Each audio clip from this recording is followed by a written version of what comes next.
this thing is on or not. So it is Thursday, it's 5:30 p.m. and I hope that some of you will to join me. And if you have, please send me a message as you have done in the past. I can't believe it's been a week already since I last did a broadcast. It feels like forever, having gone back to work and started to see patients. So yeah, let's see what is going to happen today. So the topic that I chose for today has got it's a mouthful. It's brachycephalic obstructive airway syndrome. So if we break it down, brachy means short, cephalic means skull. So shortened skull, obstructive. So we've got all sorts of obstructions in the airway, and it's a syndrome. So for those breeds, hello Yanni, yay! Nice to see you. So for those breeds that have got shortened muzzles, like the pug that I used on the photograph, Pekinese, boxers, English bulldogs, French bulldogs. Hello Lorraine, welcome. And even to a lesser extent, bull mastiffs and boer bulls, Staffordshire bull terriers are all part of what vets refer to as brachycephalic breeds. Okay, so they have got a very compromised respiratory system, and it makes them susceptible to a whole lot of things, and it gives them a number of characteristics that that a lot of them we find quite endearing. You know, the skin folds, the shortened face, the bigger eyes. The theory is that it looks more like a baby, and therefore we, because of our instincts, find them more attractive. Renee, long time no see. Hello. And so when humans developed these breeds, they were developed for various things. But essentially what happened was we shortened the skeleton, of which, the skull is a big part of the skeleton. And having shortened the skeleton, the result is we ended up with a whole lot of extra skin. So we shortened the skeleton, but we didn't reduce the skin. And so those folds and that loose skin, the nasal folds that we see, the frowning, the wrinkles, it's very endearing. It's very cute. That is characteristic of a lot of these breeds as well. So we shortened the skeleton. The skin is excessive for the skeleton. And we also then, if you think about all of that soft tissue on the outside, the skin is excessive. The same thing is happening on the inside. We have excessive tissue in the respiratory tract and in the oral cavity, and that's one of the things that starts to create the problems in these dogs. So think about excessive folds on the outside, we've got excessive folds on the inside. And it starts already at the nostrils, and it runs all the way through past the trachea or the windpipe and into the lungs.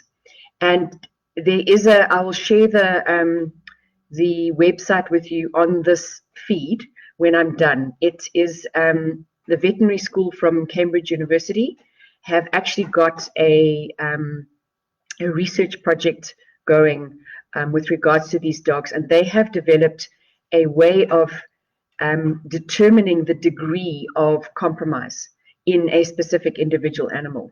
And so they run through all of the factors, which I'm going to go through tonight. They run through all of those factors, and then they will grade them. And that will give an owner or a pet parent an idea of the severity of the extent to which their individual dog has been affected by this syndrome. So, they start at the nostrils. The nostrils in some of these dogs are what we call stenotic. A stenosis is a closing. So there are varying degrees of closure of these nostrils. And incidentally, Persian cats are brachycephalic cats. Okay, so think about, they've also got a shortened skull. They've also got sort of a flattened face. And I was asked a question the other day, do we get cats like this, and are cats as affected? Cats are affected, but cats by nature are not necessarily as athletic as dogs. And so if they are compromised, most cats will go and rest. And so it doesn't appear to be as much of an issue in cats as in dogs. But I think some of the Persians I've seen, I mean, their nostrils hardly even open. Some of them don't have tear ducts because of the way that the genetics has been changed to bring about this shortening of the head. So it starts at the nostrils, and there is a grading for that from 0 to 4, where 4 is your most affected, and it's completely closed. So when we, as a vet, when we are meet with these animals, when they come into our practice and they have breathing problems, we have to systematically work through all of these things that I am now going to chat about.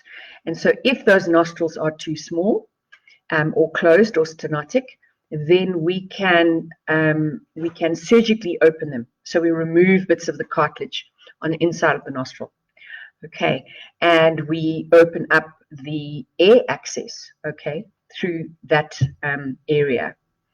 And then when we start moving down the airways and into past the pharynx, which is where the mouth or the oral cavity and the throat meet, there's also can be a lot of complications in that area, and then down into the windpipe.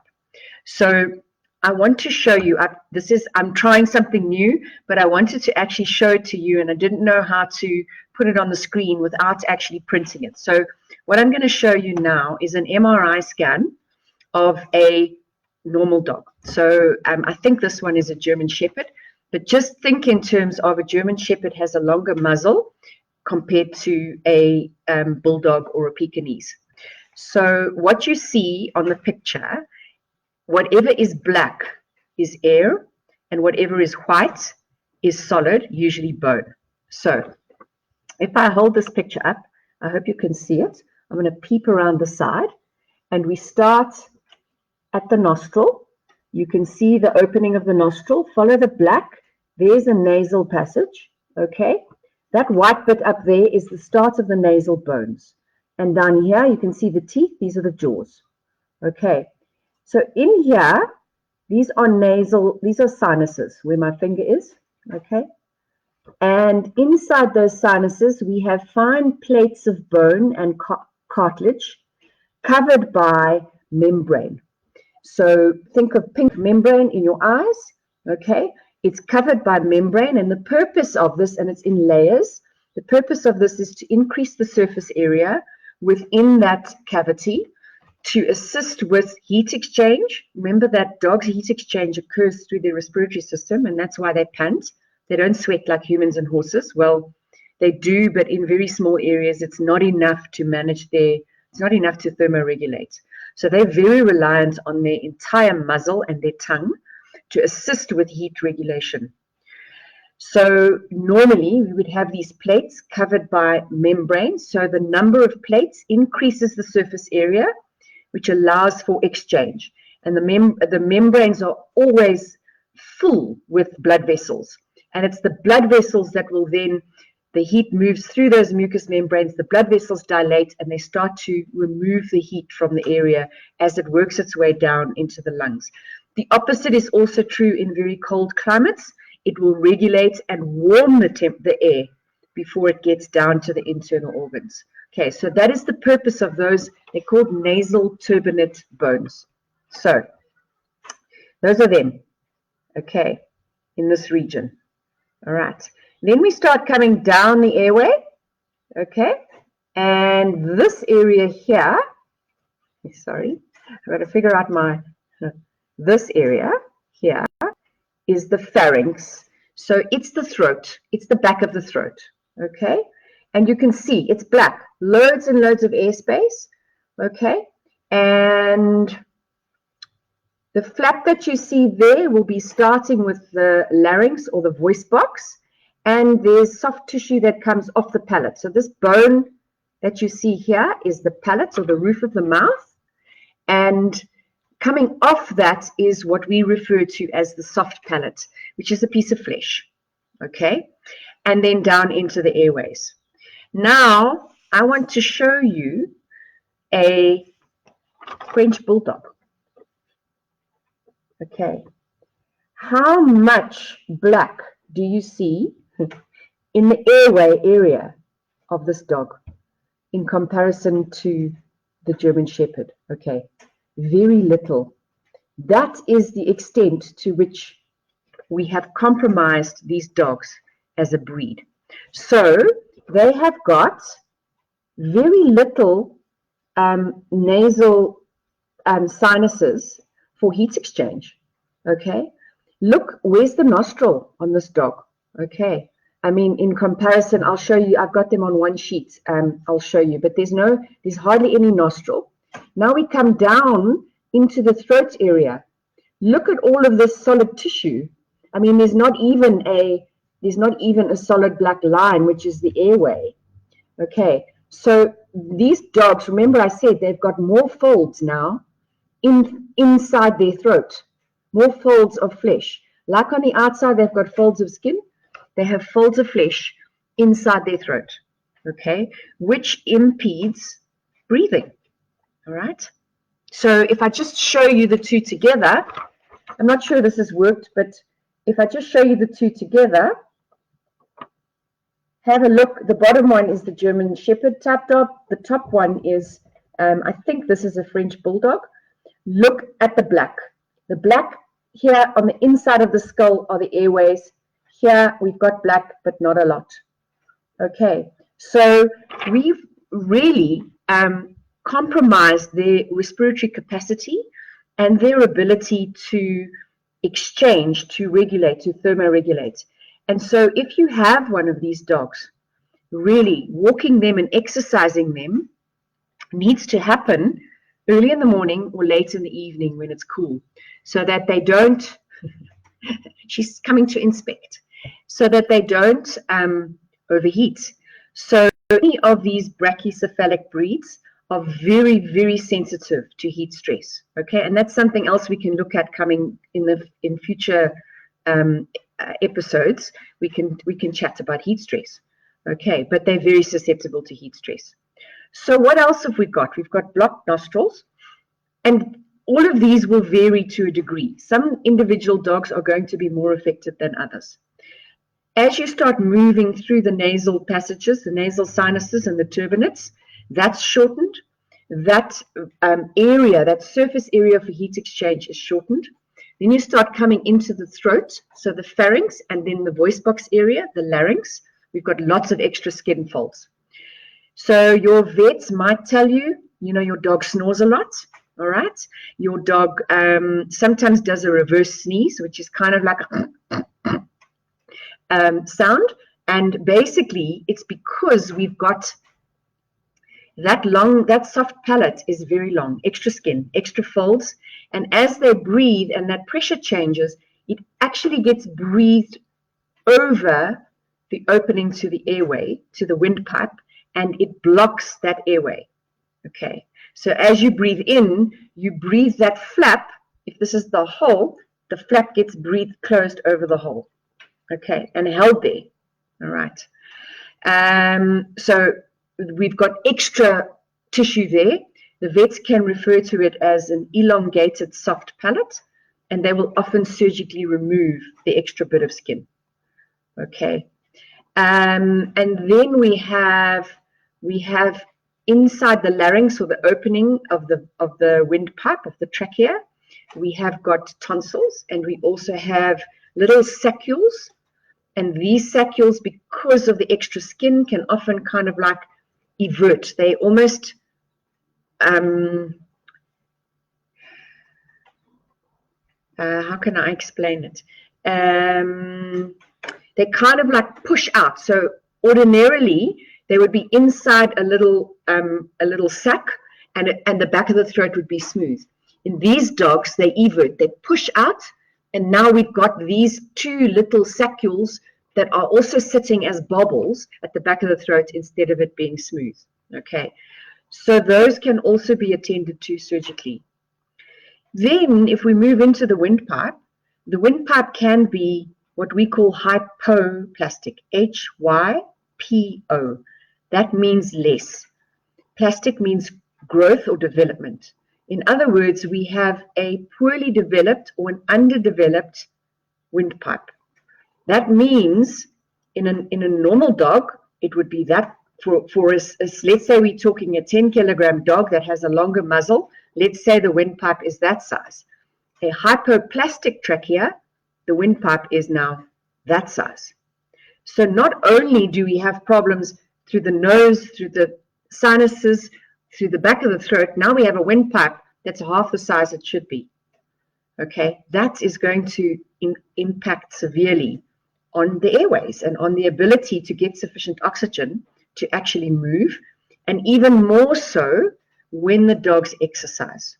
Okay, so I'm involved with exercise, I'm involved with rehabilitation. We as practitioners need to be really careful about how we work with these dogs, and we will often take a very, very long, slowly progressive time to get them accustomed to some form of exercise load. Okay, and that's part of my job, and it's part of the reason why I'm asking you, if you need to use a rehabilitation practitioner, you use one that is registered with South African Veterinary Council, because that means that we have actually done the necessary training.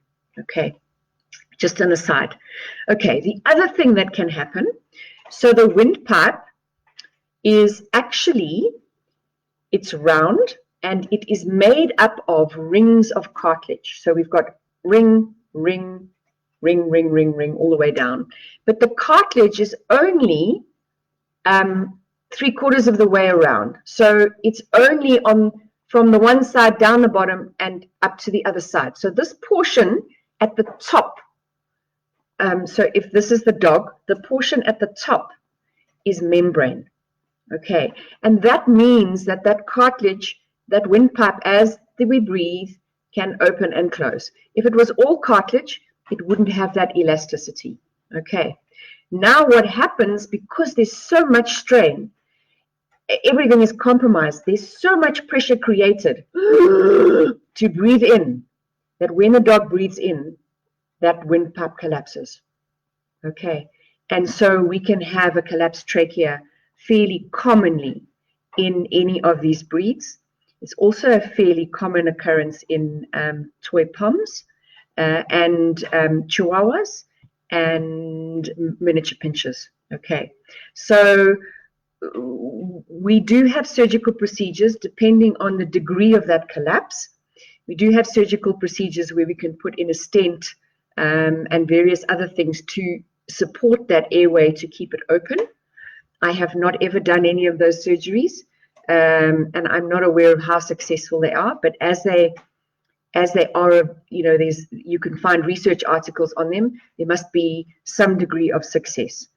There are also medications that we can use which assist with, like bronchodilators in asthmatics, which assist with keeping the airways open.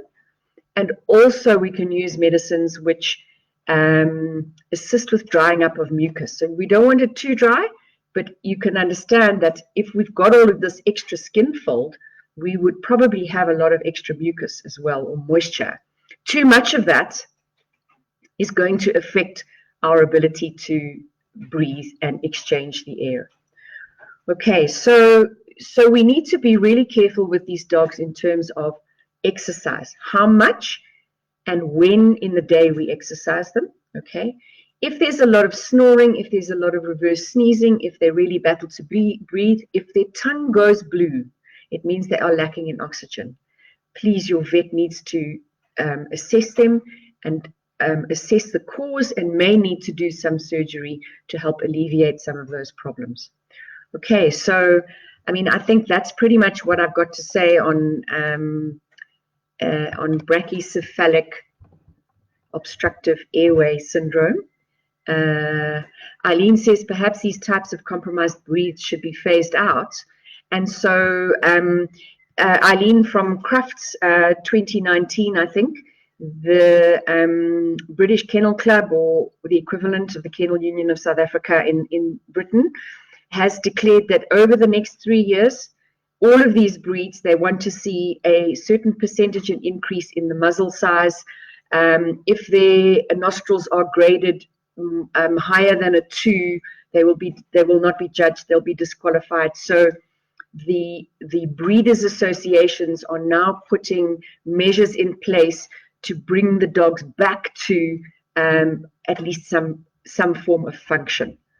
Phased out, I don't know whether we'll ever get that right, okay, but we certainly can assist in stopping the extremes and getting them to be able to live a fairly comfortable life.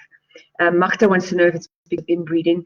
Magda, I think in a sense, it's from what we refer to as line breeding or selective breeding. So when we design our dogs, any breed, way back, centuries ago, we looked at characteristics that we wanted, and then we continued to choose the dogs that showed those characteristics. And we may well have bred those dogs with each other in the beginning to get a specific type. So I don't think it's inbreeding in the sense of we're now breeding grandmother to grandson or grandson to grandmother in that sense, but certainly line breeding. We selected, as humans, we selected for these traits. And now we have animals, and we have a lot of indiscriminate breeders as well, but we have animals that are really suffering because they're not able to breathe properly. Hi, Jane, I see you. Yanni, thanks. You always tell me it's so informative. So I don't see any other questions.